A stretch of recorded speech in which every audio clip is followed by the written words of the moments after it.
Gotcha.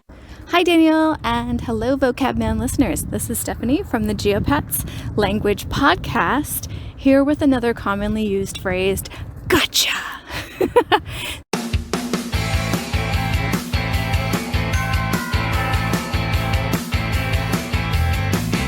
So this is a tricky one. There's a lot of different informal situations where you can use this, but there's also a lot of ways you can misuse it, or you can use it incorrectly. Gotcha. Good boy.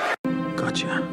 First of all, it is important to know that this is an informal phrase. This is not something that you will hear, for example, from the BBC News of the virus. China has warned against politicizing any attempt to find out how the virus first emerged.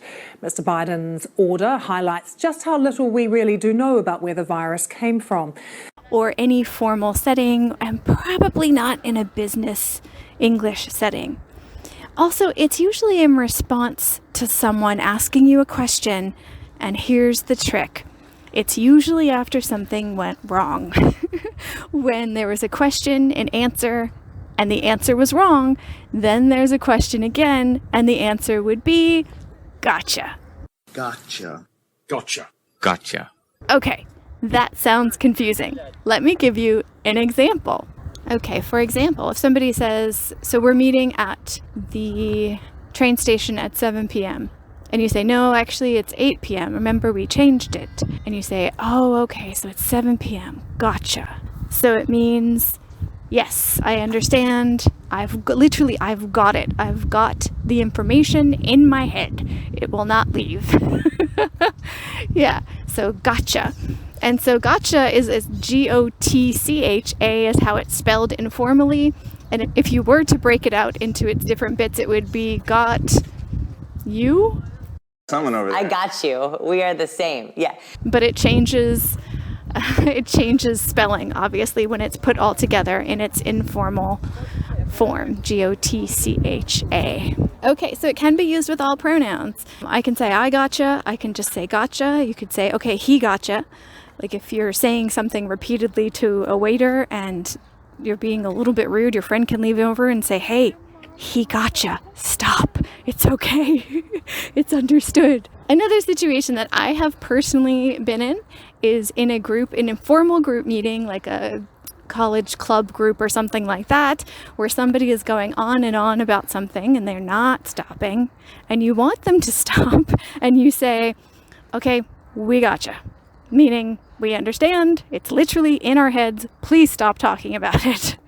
So that's another way you can use it. The one way we usually don't use gotcha is in a question. We wouldn't say, you gotcha? Because that makes no sense. Because again, it's about telling the person that you understand. And even though we can say, do you understand?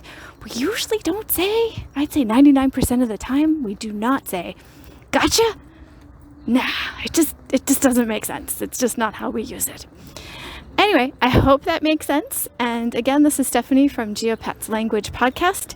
You can find us on any podcast app.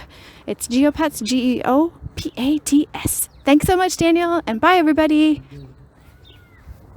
Hey, Stephanie. Thank you so much for all of your explanation. It was really great, and we could have a listen to her at episode 58, where she explained the expression to bitch about. So check it out now. And by the way, gotcha was covered by the Vocab Man on episode 2. Yes, it was the second episode that was published, and I thought it would be a great idea to make a newer episode about gotcha, because sometimes it is really important to revise the expressions that you want to learn too, right? So at least that's my opinion. So thanks a lot for listening. I am Daniel, the Vocab Man. See you around. Bye.